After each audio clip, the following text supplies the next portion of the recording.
Hola, muy buenas tardes a todos. Soy el licenciado Macario Sánchez. Le doy la bienvenida a todos a la presente cápsula jurídica.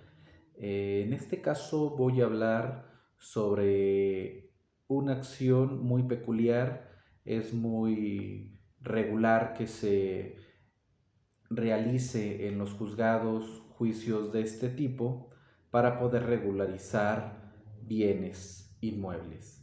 En este caso tengo que comenzar diciendo que existen varias maneras para regularizar bienes inmuebles y la acción que se va a llevar a cabo depende mucho de las características que tengamos en cada caso concreto, porque podemos regularizar un inmueble mediante el otorgamiento de escritura y firma, mediante inmatriculación, ya sea judicial o administrativa, y también mediante el juicio de usucapión, que en otras legislaciones lo establece como prescripción adquisitiva.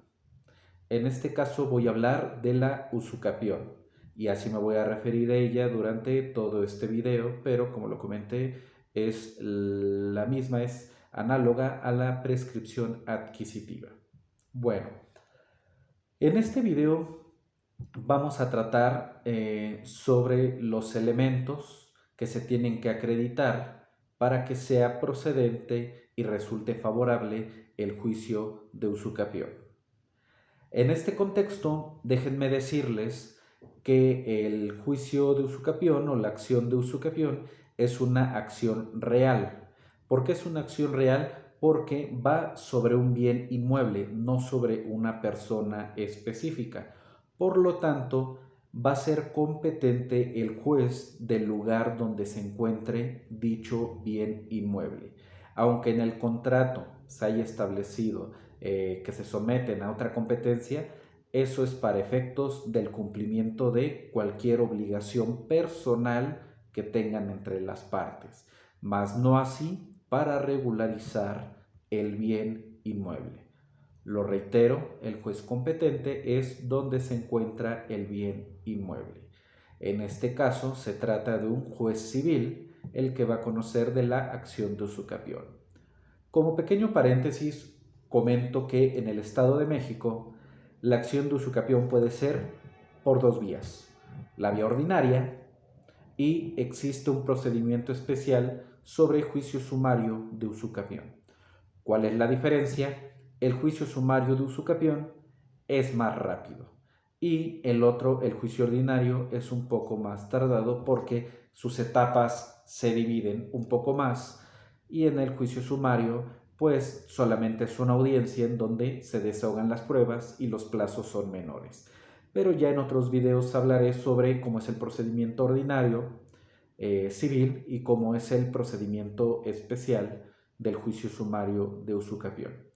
Solamente lo dejo ahí como contraste para que ustedes vean cuáles son las dos acciones o las dos vías por las cuales se puede entablar el juicio de usucapión, que como ya lo comenté, es un medio para regularizar un bien.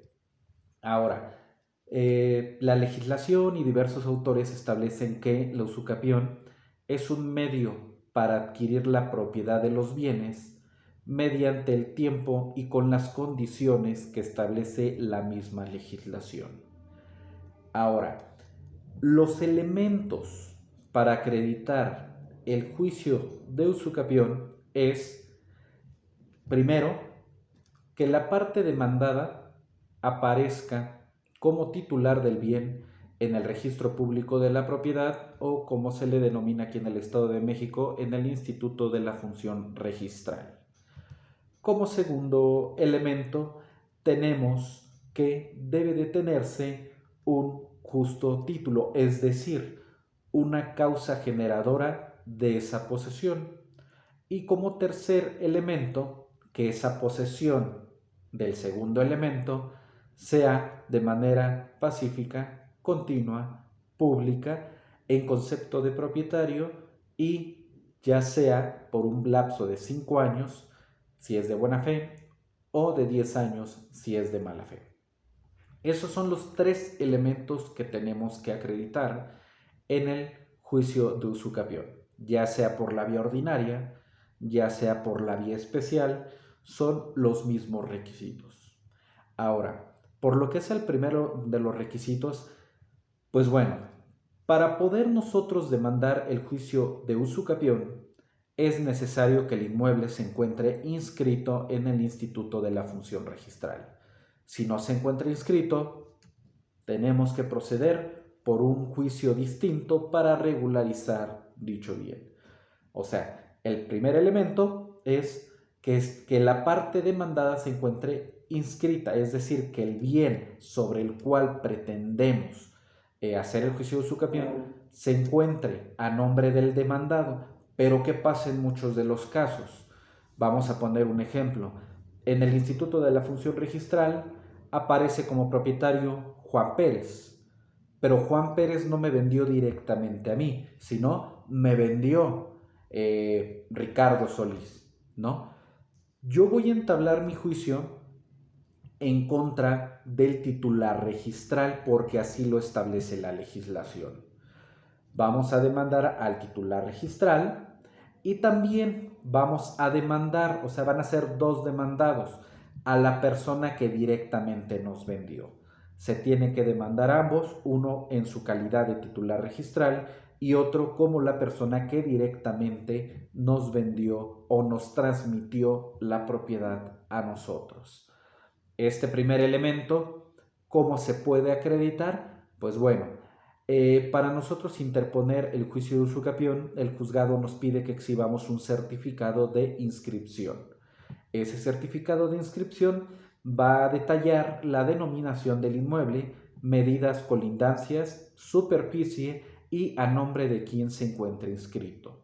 Y además, con nuestro contrato, por lo regular son de compraventa, pero no es el único documento con el cual se transmite la propiedad, pues bueno, nosotros podemos acreditar ese primer elemento, certificado de inscripción y contrato. Eso acredita que el inmueble en primer lugar se encuentra inscrito y aunque no se encuentre inscrito a nombre de la persona que me vendió, se está acreditando que estoy demandando a quien aparece porque la ley nos establece que demandemos a quien aparece como titular registral y a quien nos vendió. Esa cuestión resulta relevante para los demás elementos, pero por el principio hay que establecer que eso se acredita de esa manera y con eso ya tenemos por colmado el primero de los elementos. Ahora, por lo que hace a la causa generadora de la posesión, por diversos criterios jurisprudenciales, tesis aisladas, se ha establecido que la causa generadora de la posesión no solamente se debe relatar, sino que se debe de acreditar. En este entendido, ¿qué tenemos?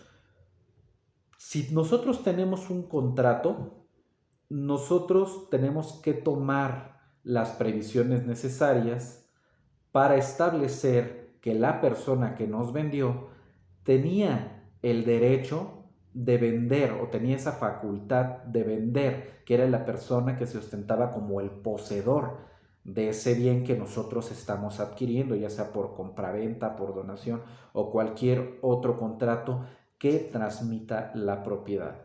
Este elemento de la causa generadora de la posesión tiene que ver con eso, tener un documento, un justo título con el cual nosotros decimos yo soy poseedor y por eso yo tengo el derecho de demandar esta acción para convertirme en propietario de ese bien que yo adquirí y poseo con ciertas características. Aquí hay que poner especial atención porque si en una acción de usucapión hay debate sobre la cuestión de que yo no tomé las previsiones necesarias para cerciorarme de que la persona que me vendió era el poseedor legítimo, vamos a tener ahí ciertos problemas porque no vamos a acreditar elementos que nos pide el último de los requisitos. Pero en este tenemos nuestro título lo adquirimos de tal y a lo mejor en el mismo contrato se establece, ¿no?, que esa persona adquirió de otra persona, porque hay que establecer, uno cuando establece o inicia el juicio de usucapión, no tiene la obligación de revelar todo el tracto sucesivo que existió hasta el titular registral. ¿Por qué?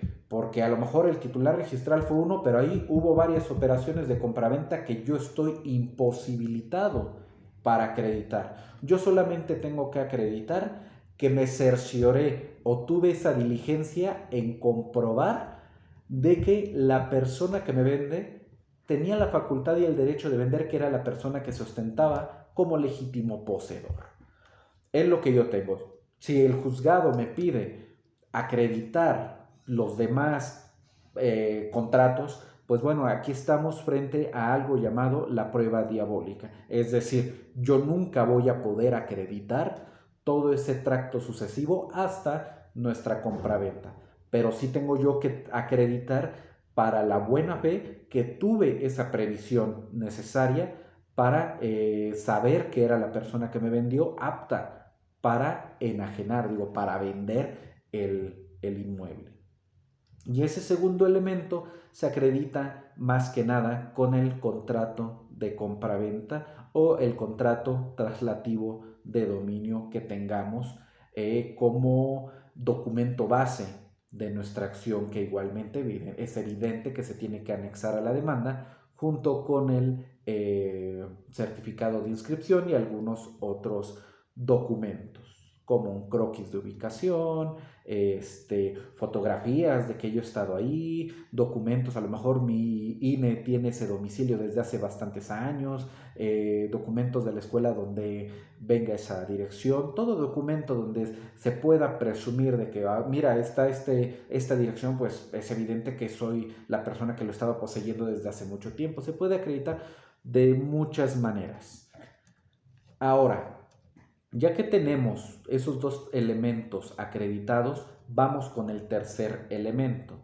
Este tercer elemento tiene que ver con las condiciones de esa posesión. Es decir, ya que acreditamos que el inmueble está inscrito, que está inscrito a nombre del demandado, o a lo mejor que no está a nombre de la persona que nos vendió, sino que es el titular, pero ahí hubo una transmisión hacia otra persona y fue la que nos vendió, pues bueno, ya acreditamos ese primer elemento. Que tenemos nuestro justo título, es decir, nuestra causa generadora de la posesión, perfecto, también ya lo acreditamos. El contrato con los requisitos que le comento.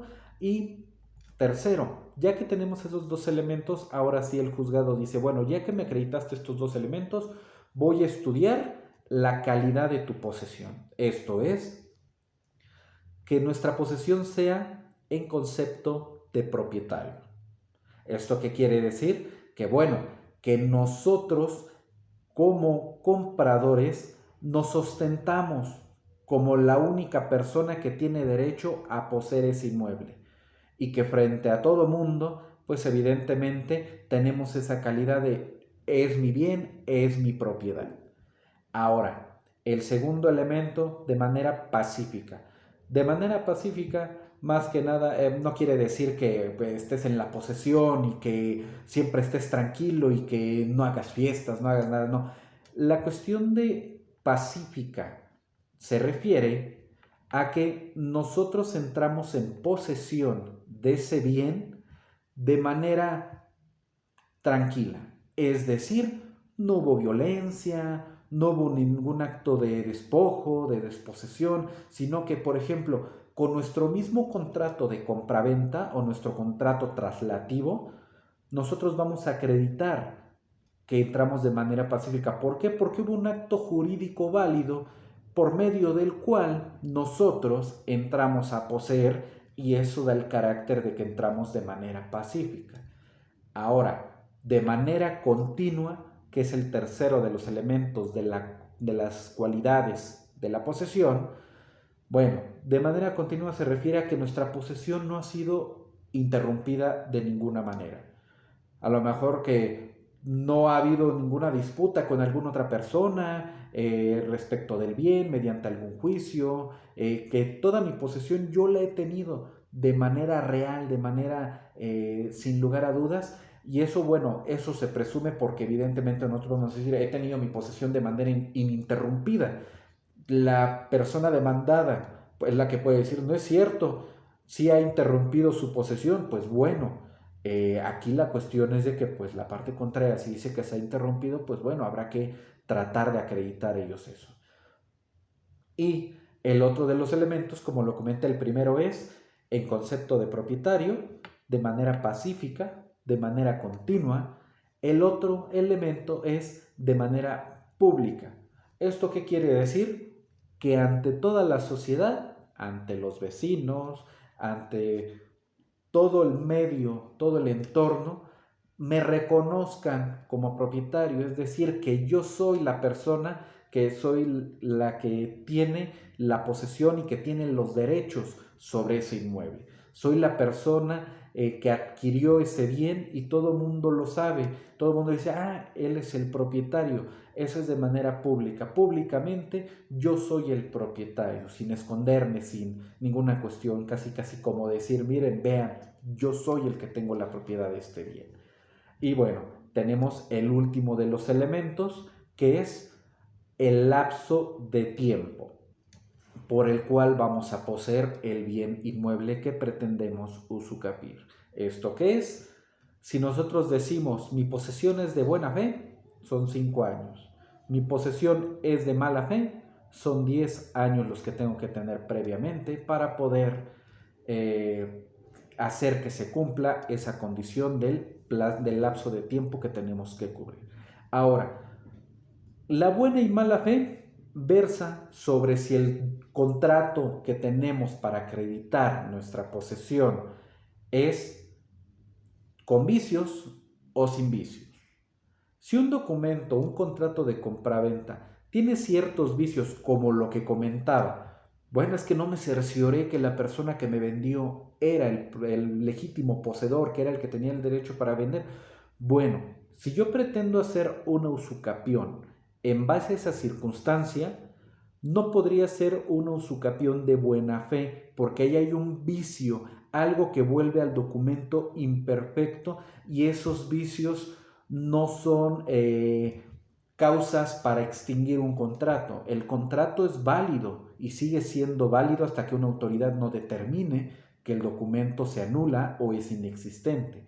Por lo que si hay vicios en nuestro documento, tenemos que esperar ese lapso de 10 años para decir, a ver, ya estuve en posesión 10 años, voy a hacer mi juicio de usucapión de mala fe, porque la realidad es que mi contrato tuvo algunas deficiencias y pues bueno, ya por el paso del tiempo se tienen como por válidas, por convalidadas, y como nadie me molestó en esos 10 años de posesión, pues bueno, voy a hacer mi juicio de usucapión de mala fe. Y por el contrario, si nuestro documento no tiene ninguna imperfección, ninguna situación peculiar que pudiera decir, oye, es que híjole, tiene ahí un detallito el contrato que no me fijé, no me cercioré que la persona era el propietario, pero en el documento sí te cercioraste, pues bueno, tú no tienes ningún problema y puedes hacer tu juicio de usucapión de buena fe y puedes tomar el lapso de 5 años. Dice por lo menos, puedes dejar pasar un poco más de tiempo, eso no tiene ningún inconveniente. Pero esa es la diferencia. Mala fe cuando nuestro documento tiene vicios y buena fe cuando nuestro documento no tiene ningún vicio, es totalmente válido. Yo me cercioré que era el propietario, no existe ni error, ni dolo, ni ninguna cuestión que pudiera dar lugar a alguna nulidad en el documento. Esos son todos los elementos que tenemos que acreditar en esta última característica. Es decir, todos esos atributos de esa posesión, como lo dije, en concepto de propietario, de manera pacífica, continua, pública, y ya sea de buena fe, si el lapso es de 5 años, o de mala fe, si el lapso es de 10 años. Ahora, por último, tengo que comentar, la calidad de esa posesión tiene que ser, como lo dije, una posesión originaria. La ley distingue entre la posesión originaria y la posesión derivada. La posesión originaria es la que nos da los derechos de posesión directos de un bien en los cuales nosotros podemos disfrutar ese inmueble, podemos disponer de ese inmueble, que será mediante la permuta, mediante la donación, mediante la compra-venta y otras figuras análogas que puedan transmitir la posesión y el disfrute, el uso, la disposición de ese bien. Y la posesión derivada tiene que ver con si estoy en posesión de ese bien, pero no tengo la facultad para disponer de ese bien. Soy una persona que lo ocupa para un cierto fin que me está dando un contrato. Por ejemplo, un comodato, por ejemplo, un arrendamiento. Esos son ejemplos de esa posesión derivada que no es apta para hacer el juicio de usucapión. Por lo que estos elementos, todos estos elementos, las características de esa posesión, los vamos a acreditar con el mismo contrato, lo vamos a acreditar con la prueba confesional, con la presunción que establece la ley, porque la ley establece ciertas presunciones. Por ejemplo, la presunción de buena fe que tenemos, que dice que si alguien está poseyendo mediante un título válido, pues se entiende que es propietario y esa buena fe se tiene por acreditada. Por ejemplo, tenemos otra prueba que me parece que es la prueba, como lo llaman, la prueba reina, la prueba idónea para acreditar estos elementos, es la testimonial. En el Estado de México, por lo menos 2 testigos que acrediten todas esas características y esas cualidades en concepto de propietario, pacífica, continua, pública, ya sea de buena o mala fe, es decir, el lapso del tiempo. Los testigos son la prueba idónea para acreditar estos elementos, pero nunca está de más ofrecer fotografías, ofrecer a lo mejor documentos públicos donde venga ese domicilio que lo estás disfrutando, entre otro tipo de documentos. Siempre mientras más documentos o elementos le demos al juzgado para crear esa convicción de que hemos tenido esa posesión desde hace tanto tiempo, con todas esas características para acreditar ese último de los elementos, siempre es mejor.